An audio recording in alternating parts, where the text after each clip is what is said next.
Is there a particular party that you think has stood out when it comes to responding to these tensions?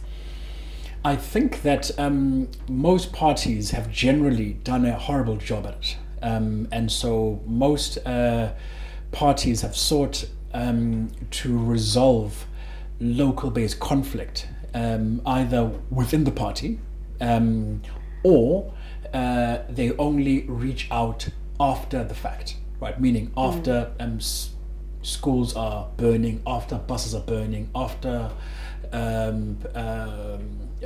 violent flares and so forth. And parties seem to think that that the issue is the way that the tension manifests at the end, whereas in fact the issue is about the nature of representation, which means that it requires a very different kind of conversation, one that doesn't just meet local leaders once you burn tires or once you burn schools or once you protest, but to deal with the fundamental issues, which is basically the nature of representation at a local level, and that people want deeper democracy, people want more democracy. And I think that quite often we tend to look at the issues at the end, once things fall apart. And so I think that from that point of view, I don't think that any party has really tried to address the issue. I think that many NGOs do. Yes, there've been debates that have been going on, and things like papers and so forth.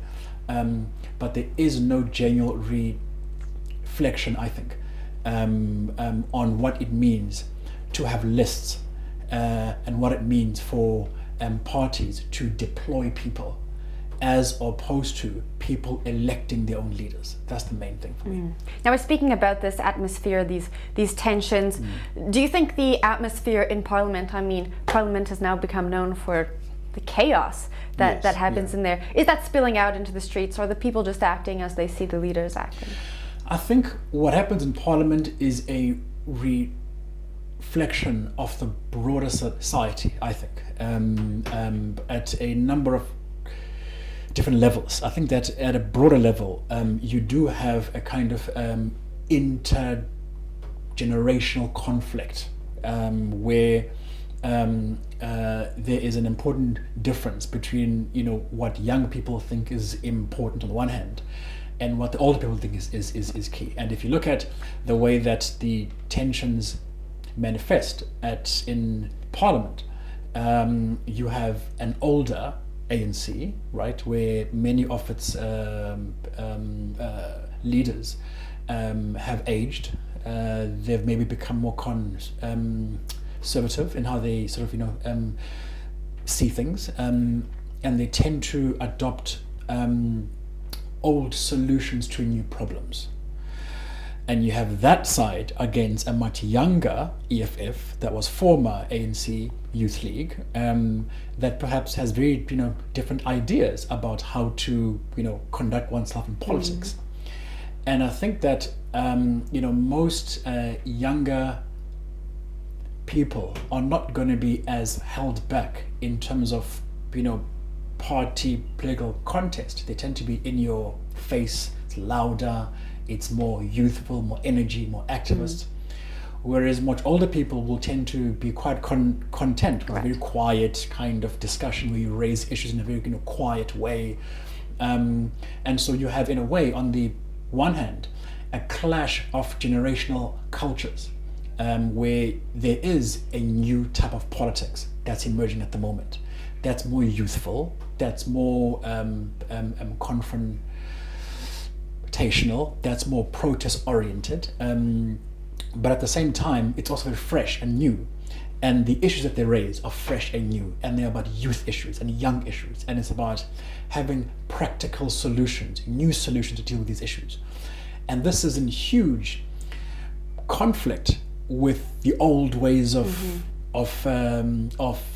doing things. And I think that people forget that we are 20 years in, and 20 years is a long time, meaning people who were young and youthful in 94 are now much older now, and so there is this kind of tension, I think.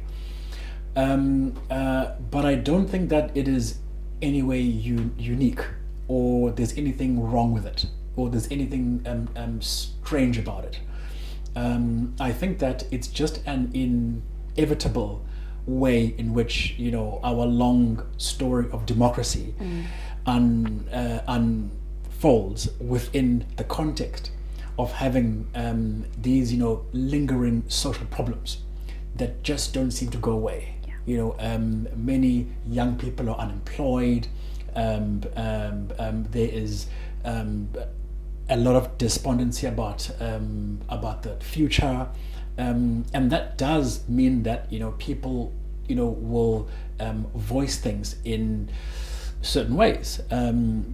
When, you know, if you are the most unequal society in the world, people are going to be outraged by that, and one can't see it as normal, I think.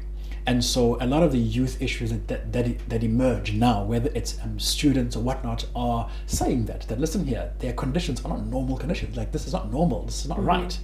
And it's finding and this sort of frustration, yes, does find its way into Parliament, definitely. And in terms of the culture of it as well, yes.